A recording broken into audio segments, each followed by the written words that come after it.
جناب نبی کریم صلی اللہ علیہ وسلم نے ارشاد فرمایا کہ جسے اللہ تبارک و تعالی نے مال دیا اور وہ اس کی زکوٰۃ ادا نہ کرتا ہو، فرمایا کہ اس کے مال کو اللہ تعالیٰ قیامت کے دن ایک سانپ کی شکل میں بنا دیں گے، اور وہ سانپ بھی ایسا ہوگا کہ جو سر سے گنجا ہوگا، اور یہ زیادہ زہریلا ہونے کی علامت ہے۔ فرمایا کہ وہ جو گنجا سانپ ہوگا وہ اس کی باچھوں کو پکڑے گا اور اس کو ڈسے گا اور اسے کہے گا کہ میں تیرا یہ وہ مال ہوں کہ جو تو بچا بچا کے رکھتا تھا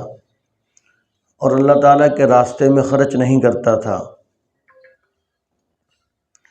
تو اس حدیث شریف کے اندر آپ صلی اللہ علیہ وسلم نے ایسا مال کہ جس کی آدمی زکوٰۃ ادا نہ کرے، یا ایسا ذمہ دارہ جس کا آدمی عشر ادا نہ کرے، تو کوئی بھی ایسا مال جس میں خرچ کرنا لازم قرار دیا تو آدمی نہ خرچ کرے، تو اس کے لیے اللہ کے حبیب صلی اللہ علیہ وسلم نے وعید ارشاد فرمائی۔ تو مال گویا کہ سانپ ہے، تو جس نے زکوٰۃ ادا کر لی اس نے گویا کہ سانپ کے زہر کو مار لیا، ختم کر لیا۔ اس نے سانپ کے دانت توڑ دیے اور اس نے سانپ کا زہر نکال لیا۔ اب سانپ اس کو کچھ نقصان نہیں پہنچائے گا۔ دنیا میں ہم دیکھتے ہیں کہ جو سانپ کے دانت توڑ دیتا ہے اور جو سانپ کی زہر نکال دیتا ہے، وہ سانپ ہاتھوں میں لیے پھر رہے ہوتے ہیں، سانپ ان کو ڈستا نہیں ہے، اس لیے کہ وہ سانپ ڈسنے کے قابل ہی نہیں رہتا۔ وہ بظاہر تو سانپ ہے لیکن وہ کچھ بھی نقصان نہیں پہنچاتا، وہ ایک کھلونا بن کے رہ جاتا ہے۔ تو مال کی مثال بھی ایسی ہے کہ جس نے زکوٰۃ ادا کر دی تو گویا کہ اس نے سانپ کے دانت توڑ دیے، اس کا زہر نکال لیا۔ اب مال اس کے پاس ہے لیکن یہ مال اس کو اب کوئی نقصان نہیں پہنچائے گا۔ تو اب ہر مالدار کو اختیار ہے کہ وہ چاہے تو اپنے سانپ کی زہر نکال دے اور اس کے دانت توڑ دے اور اس سے بچنے کے حفاظتی اقدامات کر لے۔ اگر زہر نہیں نکالے گا، اس کے دانت نہیں توڑے گا، تو یہ سانپ اس کو ڈسے گا۔ دنیا کا سانپ تو کوئی 100% یقینی طور پر نہیں کہا جا سکتا کہ ڈسے گا یا نہیں ڈسے گا، لیکن جو اللہ تعالیٰ کی طرف سے مال کو سانپ بنا دیا جائے گا، جس کا کام ہی ڈسنا ہے، جس کو سانپ بنایا ہی ڈسنے کے لیے ہے، تو وہ کہاں چھوڑے گا؟ کیونکہ وہ در حقیقت تو سانپ نہیں تھا، وہ مال کو اللہ تعالیٰ نے خود سانپ کی شکل اختیار کروا دی۔ تو جب اس کو سانپ بنایا ہی ڈسنے کے لیے ہے تو وہ پھر اللہ تعالیٰ کے حکم کی خلاف ورزی نہیں کرے گا۔ وہ کوئی ہم جیسا نہیں ہوگا کہ جو اللہ تعالیٰ کے حکموں کو نہ مانے اور چھوڑ دے۔ تو اس کو جب پیدا ہی اسی کام کے لیے کیا گیا، بنایا ہی اسی کام کے لیے، تو پھر وہ اپنا کام ضرور کر کے رہے گا۔ اور اللہ تبارک و تعالیٰ نے بھی اس کی وعید ارشاد فرمایا کہ جو مال آدمی بچا بچا کے رکھتا ہے، ذخیرہ کرتا ہے، قرآن پاک کی آیت ہے لمبی، اس میں یہ بات ارشاد فرمائی جس کا مفہوم یہ ہے، فرمایا کہ یہ مال قیامت کے دن تختیاں بنا دی جائیں گی اور ان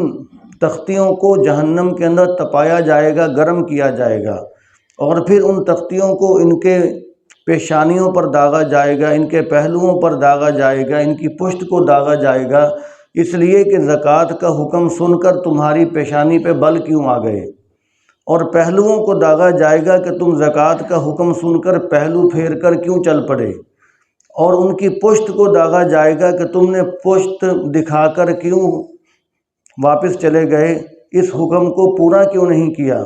تو اس لیے اللہ تبارک و تعالیٰ نے بھی اس کی قرآن پاک کے اندر وعید ارشاد فرمائی۔ اور زکوٰۃ کوئی صرف اور صرف مستحب عمل نہیں ہے، بلکہ یہ فرض عین ہے، دین اسلام کی بنیاد ہے۔ قرآن پاک کے اندر جگہ جگہ اللہ تعالیٰ نے جہاں پر نماز کا حکم دیا، ساتھ زکوٰۃ کا بھی حکم دیا۔ ہم تلاوت کرتے ہیں قرآن پاک کی تو جگہ جگہ پر وَأَقِیمُوا الصَّلَاةَ وَآتُوا الزَّکَاةَ، اقیموا الصَّلَاةَ وَآتُوا الزَّکَاةَ، جگہ جگہ پر نماز کے ساتھ اللہ تعالیٰ نے زکوٰۃ کا حکم بھی ارشاد فرمایا، تاکہ میرے بندوں کے دل میں جس طرح نماز کی اہمیت بیٹھے اسی طرح زکوٰۃ کی اہمیت بھی بیٹھے۔ تو اس لیے اللہ تبارک و تعالیٰ نے زکوٰۃ کو فرض عین قرار دیا، لیکن ہم یہ سمجھتے ہیں کہ شاید یہ صرف اور صرف مستحب عمل ہے، یہ اگر کر لیں گے تو ہم سخی کہلوائیں گے، یہ اگر ہم نہیں کریں گے تو ہمارا اپنا مال ہے۔ تو حالانکہ ایسی بات نہیں ہے۔ جب انسان دنیا کے اندر آیا تو اس کے دونوں ہاتھ خالی تھے، خالی ہاتھ دنیا میں آیا اور دنیا سے جائے گا بھی خالی ہاتھ ہی، نہ کچھ لے کر آیا نہ کچھ لے کے جائے گا۔ تو یہاں پر اللہ تبارک و تعالیٰ نے جو دیا وہ صرف امتحان کے طور پر دیا، اس لیے کہ یہ دنیا دارالامتحان ہے، یہاں پر ہر بندہ ہر وقت امتحان میں ہے۔ کوئی ریڑھی والا ہے، کوئی چھابڑی والا ہے، وہ بھی امتحان میں ہے، کوئی فیکٹریوں والا ہے، کارخانوں والا ہے، وہ بھی امتحان میں ہے، اور کوئی ملک کا حکمران ہے وہ بھی امتحان میں ہے۔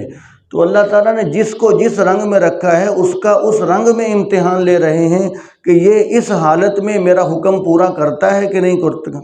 یہ نہیں کرتا، کیونکہ یہ میرے دین کو مانتا ہے کہ نہیں مانتا، یہ شریعت کے مطابق زندگی گزارتا ہے کہ نہیں گزارتا۔ تو اس لیے ہم کچھ لے کر بھی نہیں آئے اور کچھ لے کے جانا بھی نہیں ہے۔ تو یہاں پر جو اللہ تعالیٰ نے مال دیا وہ صرف امتحان لینے کے لیے مال دیا۔ تو عقل مند انسان وہی ہے کہ جو اس امتحان کے اندر کامیاب ہو جائے۔ اور یہ جو مال و دولت آدمی کو حاصل ہوتا ہے، یہ آدمی کو کوئی اپنی صلاحیت کی بنیاد پر حاصل نہیں ہوتا، یہ کوئی تعلیم کی بنیاد پر حاصل نہیں ہوتا، یہ دکان اور فیکٹریوں اور کارخانوں کی بنیاد پر مال و دولت حاصل نہیں ہوتا۔ کتنے کارخانوں والے، فیکٹریوں والے، دکانوں والے ایسے آپ حضرات نے دیکھے ہوں گے، ہم نے بھی دیکھے کہ وہ زیرو ہو کر رہ جاتے ہیں اور ان کا مال چلتا ہی اور ان کا کام چلتا ہی نہیں ہے۔ وہ ان کے کارخانے بھی ہیں، فیکٹریاں بھی ہیں، بڑی بڑی دکانیں بھی ہیں، پھر بھی وہ مالدار نہیں بنے۔ اور کتنی اعلیٰ تعلیم یافتہ لوگ ہیں لیکن وہ مالدار نہیں ہیں، اور کتنے صرف انگوٹھا چھاپ لوگ ہیں اور ان کو اللہ تعالیٰ نے بہت زیادہ مال دے رکھا ہے۔ تو اللہ تعالیٰ نے یہ نظام بنا کر اپنے بندوں کو بتلایا کہ مال اپنی صلاحیت کی بنیاد پر حاصل نہیں ہوتا، یہ بھی میری عطا ہے۔ جس کو میں چاہتا ہوں مالدار بناتا ہوں، جس کو میں چاہتا ہوں جس حالت میں رکھتا ہوں۔ تو جس کو میں نے مالدار بنا دیا وہ بھی امتحان میں ہے، اور جس کو میں نے تھوڑا دیا وہ بھی امتحان میں ہے کہ وہ بلا صبر شکر کرتا ہے کہ نہیں کرتا، اور جس کو میں نے مالدار بنا دیا وہ بھی امتحان کے اندر ہے کہ وہ بھلا میرے حکم پورے کرتا ہے کہ نہیں کرتا، زکوٰۃ ادا کرتا ہی ہے کہ نہیں کرتا۔ گویا کہ ہر بندہ امتحان کے اندر ہے، لہٰذا مالدار کو یہ نہیں سمجھنا چاہیے کہ میں نے اپنی صلاحیت کی بنیاد پر مال کمایا، اب میرا مال ہے میں کیوں خرچ کروں۔ یہ سمجھے کہ اللہ تعالیٰ نے مجھے امتحان کے طور پر دیا کہ میں بھلا اب اس امتحان میں پاس ہوتا ہوں کہ نہیں ہوتا، میں اس سانپ کی زہر نکالنے میں کامیاب ہوتا ہوں یا نہیں ہوتا۔ تو اس کی مثال ایسے ہی ہے کہ جیسے ایک مالدار باپ ہے، باپ کے پاس بہت کچھ ہے، تو وہ باپ اپنے بیٹے کو 1,00,000 روپے ہدیہ کر دیتا ہے کہ اے میرے بیٹے یہ 1,00,000 روپے آپ کا ہے، یہ آپ اس کو خرچ کر لو، آپ کو اختیار ہے۔ 1 سال کے بعد میں دیکھوں گا، 1 سال کے بعد یہ اگر 1,00,000 روپیہ تیرے پاس موجود رہا یا تو نے پیسے زیادہ بڑھا لیے تو صرف 1,00,000 روپے کے پیچھے 2,500 روپے مجھے واپس کر دینا۔ باپ نے 1,00,000 روپے دیا اور کہا کہ یہ 1,00,000 روپے تیرا ہے، چاہو تو آج ہی ختم کر دو، آپ کا ہے، آپ کو اختیار ہے، لیکن 1 سال کے بعد میں دیکھوں گا اگر یہ 1,00,000 روپے تیرے پاس موجود رہا یا تو نے یہ پیسے بڑھا لیے تو 1,00,000 کے مجھے صرف 2,500 روپے واپس کر دینا، 2.5% واپس کر دینا، 40واں حصہ صرف مجھے واپس کر دینا۔ تو اب سال گزرنے کے بعد باپ نے دیکھا کہ بیٹے کے پاس 1,00,000 روپے ابھی تک موجود ہیں، اس نے ابھی تک خرچ نہیں کیے یا خرچ کیے اس کے پاس اور آ گئے۔ تو اب باپ بیٹے سے کہتا ہے کہ بیٹا میں نے 1 سال پہلے تجھے 1,00,000 روپے دیا تھا، تو نے دیکھ لے خرچ نہیں کیا، اگر خرچ کر لیتا تو تیرا ہی تھا، کوئی مسئلہ نہیں تھا، تیرے تھے۔ اب سال گزر گیا، اب تو صرف لاکھ کے پیچھے 2500 روپے مجھے واپس کر دے۔ تو اگر بیٹا خوشی خوشی باپ کو واپس کرے گا تو باپ خوش ہوگا، اور اگر یہ بیٹا سال کے بعد